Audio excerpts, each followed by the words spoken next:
Kolkata national medical কলেজের প্রাক্তনীদের পক্ষ থেকে আর্থিক সাহায্য দেওয়া হলো জুনিয়র চিকিৎসকদের। কলকাতা ন্যাশনাল মেডিকেল কলেজের 1987 ডাক্তারি পড়ুয়া ছিলেন বলে জানাচ্ছেন তারা।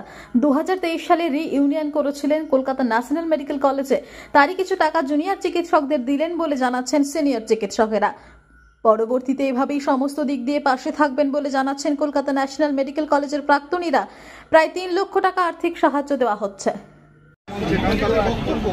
বলছি স্যার, আজকে আপনারা কোথা থেকে এসেছেন এবং জুনিয়র ডাক্তারদের হাতে ঠিক কত টাকা তুলে? আমরা ক্যালকাটা ন্যাশনাল মেডিকেল কলেজের স্টুডেন্ট, আমরা ওই 87 মেডিকেল স্টুডেন্ট আমরা ঢুকেছিলাম। আমাদের ব্যাচের তরফ থেকে এবং Calcutta national medical college alumni অ্যাসোসিয়েশনের তরফ থেকে আমরা একটি 3 লক্ষ টাকার চেক ওদেরকে তুলে দিলাম। কারণ শুধু ফিজিক্যালি এবং মেন্টালি ওদের পাশে থাকা নয়, আমাদের ফিনান্সিয়ালও থাকতে হবে। তো আমাদের এই উদ্যোগটায় আমি আশা করব যে অন্যান্য কলেজের অ্যালামনি অ্যাসোসিয়েশনরাও তারাও ইন্সপায়ার্ড হয়ে তারাও ওদের পাশে নিশ্চয়ই দাঁড়াবে। কারণ এরা যে নোবেল কারণের জন্য, যে নোবেল কজের জন্য লড়ছে, এই লড়ার মধ্যে সবথেকে বড় কথা একটা সততা আছে।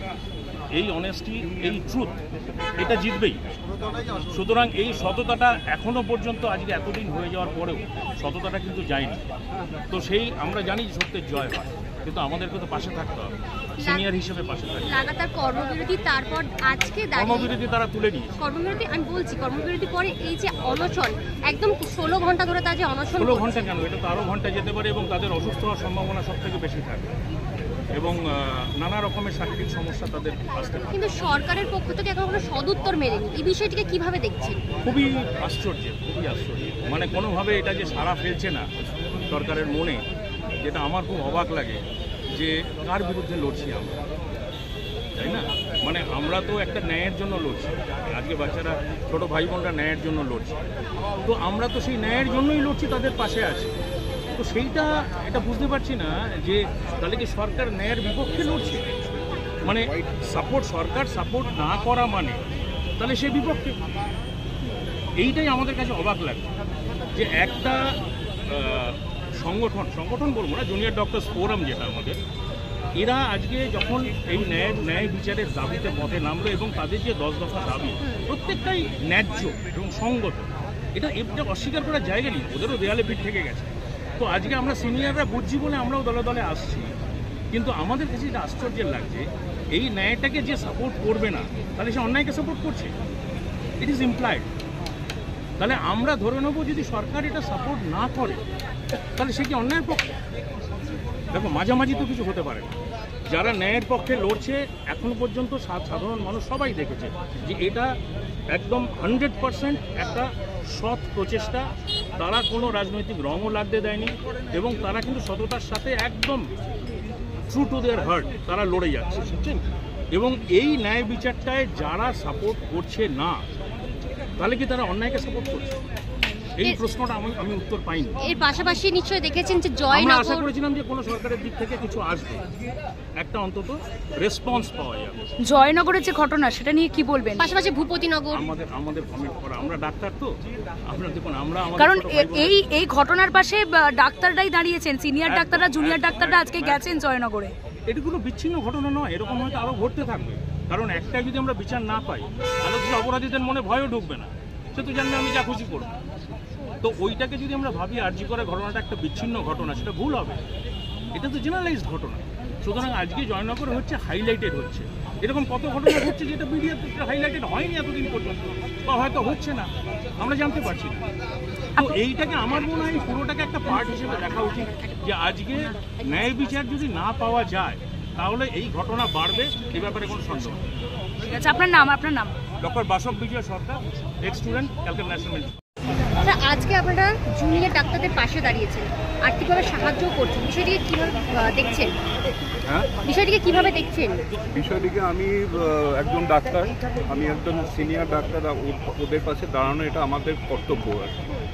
ওরা অনেকদিন ধরেই লড়াইটা লড়ছে এবং তাদের সঙ্গে ইমোশনালি থাকা, ফিজিক্যালি থাকা, মেন্টালি থাকা, এবং সবচেয়ে বড় কথা এইরকম একটা আন্দোলনের জন্য আর্থিক প্রয়োজন পড়ে আর কি। সেই জন্য আমাদের কলেজের থেকে আমরা একটা পার্টিকুলার অ্যামাউন্টের টাকা চেক আমরা তুলে দিয়েছি এবং ভবিষ্যতে এটা করতে থাকবো যাতে ওদের অসুবিধে যত কম হয়। এই যে লাগাতার কর্মবিরতির পর আবার অনশনে বসেছে, এই বিষয়টিকে কিভাবে দেখছেন? অনশনে একটা জায়গায় বসতেই হতো, এটা ওদের প্রতিবাদ, তো ওদের মতো করে ওরা করছে আর কি। পরশু দিনও ওরা 10 দফা একটা দাবি জানিয়েছিল, সেটার দিক থেকে আমি personally as part of the medical fraternity আমার মনে হয়েছে সরকারের তরফ থেকে একটা কোনো সদার্থক পদক্ষেপ নেওয়া উচিত ছিল, একটা রিচ আউট করা। কিন্তু দেখা যাচ্ছে যে সবাই পুজো নিয়ে ব্যস্ত বা অন্যান্য কাজকর্মে ব্যস্ত, এই ব্যাপারটা একদম লিস্ট প্রায়োরিটি হয়ে গেছে, বা হয়তো এখন প্রশাসনের জন্যে এটা বোধহয় কোনো প্রায়োরিটিতেই পড়ে না আর কি। সেই জন্যে এই মুহূর্তে আন্দোলনটাকে আরও জোরালো করতে হবে এবং অনশন এটা ওইভাবেই আমরা নিজেদের প্রতিবাদটাকে জানাবো। বাচ্চা বাচ্চা ছেলেগুলো জানাচ্ছে, এখনও পর্যন্ত জলও খাইনি, সেই হিসাবে চলার চলবে আর কি।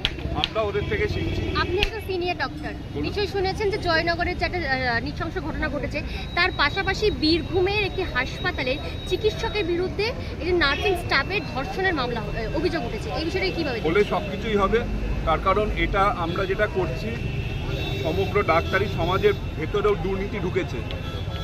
এই বাচ্চা বাচ্চা ছেলেগুলো সেই দুর্নীতির যে পয়েন্টসগুলো সেগুলোকে টার্গেট করছে এবং টার্গেট করে সেগুলোকে তুলে ফেলার চেষ্টা করছে। যদি কোনো ধর্ষণকারী ডাক্তার থাকে তাকে ইমিডিয়েটলি জেলে ভরাও, অবশ্যই। এইটার ব্যাপারে কোনো রকম কম্প্রোমাইজ নেই। আমি ডাক্তার বলে আরেকজন ডাক্তারকে বাঁচাতে যাব, কোনো প্রশ্নই ওঠে না। We are against corruption. 1 নম্বর তো যে প্রাণটি হারিয়েছে বাচ্চা মেয়েটি, তার সম্বন্ধে কিছু বলার নেই আর কি। 57 দিন হয়ে গেল, কোনো বিচার এখনও পায়নি তার মা বাবা এবং সমাজ যারা তাদের সাপোর্ট করছে, কোনো রকম বিচার তারা পায়নি। আর অন্যান্য যেটা হচ্ছে, এটা কেঁচো খুঁড়তে সাপ বেরোচ্ছে যে করাপশনটা কীরকম এডুকেশন সিস্টেম, মেডিকেলের এডুকেশন সিস্টেম, মেডিকেল অ্যাডমিনিস্ট্রেশনের রন্ধ্রে ঢুকে আছে, সেটা ওরা বার করছে। সন্দীপ ঘোষ, ডক্টর সন্দীপ ঘোষ ছিল, হ্যাঁ, বিরূপাক্ষ, অভিক, এরা সব নানা রকমভাবে they have been targeted successfully এবং এদের কেরিয়ার আরও মানে একদম, আমি তো মনে করি ওয়েস্ট বেঙ্গল মেডিকেল কাউন্সিল থেকে পার্মানেন্ট রেজিস্ট্রেশন ক্যান্সেল করা উচিত, যাতে এরা আগামীকাল থেকে নিজেদের ডাক্তার বলে ঘুরতে না পারে আর। আরেকটা বিষয় হচ্ছে, কলকাতা পুলিশকে জুনিয়র ডাক্তাররা বায়ো টয়লেটের জন্য যাতে ব্যবস্থা হয় তার একটা অনুরোধ করেছিল মেল করে, কিন্তু কলকাতা পুলিশ কোনো রকম ব্যবস্থা করেনি। ঠিক আপনারা যখন ঢুকছেন তখনই জুনিয়র ডাক্তাররা নিজেরা বায়ো টয়লেটের ব্যবস্থা করেছে, এবং আপনাদের এই আর্থিক সহযোগ এইগুলোতে কি বড় কোনো পদক্ষেপ ফেলবে? অনেকটাই ফেলা উচিত। আমরা যতটা সম্ভব করছি, আরও করার ইচ্ছে আছে। আমরা আমাদের সিনিয়রদের সঙ্গে অ্যালামনি অ্যাসোসিয়েশনের সঙ্গে কথা বলছি। এটা খুব দুঃখজনক, তার কারণ প্রশাসনের দিক থেকে এই পুরো জমায়েতটা বেআইনি, ইটস ইলিগাল টেকনিক্যালি, জানি না কেন। একটা প্রোটেস্ট করা সবারই একটা গণতান্ত্রিক অধিকার আছে, প্রশাসন গণতন্ত্র ব্যাপারটা কী সেটা ভুলে গেছে।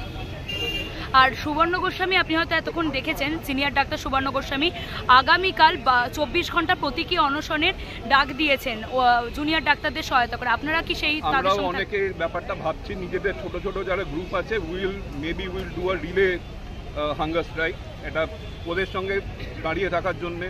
হয়তো দেখবেন যে কোনোদিন আমাদের মধ্যে একজন এসে আমরা পাশে শুয়ে পড়েছি, মানে সময় যা দেখাচ্ছে আর কি, এবং সরকারের যা রেসপন্স, একটা ইনডেফিনিটলি তো চালিয়ে যাওয়া যায় না। We are demanding something. যদি সেটা পূর্ণ না হয় তাহলে আমাদের মধ্যেই হয়তো কেউ বা কয়েকজন এসে এদের পাশে we are going to come and join. আপনার নাম? আমার নাম ডক্টর অনির্বাণ চৌধুরী।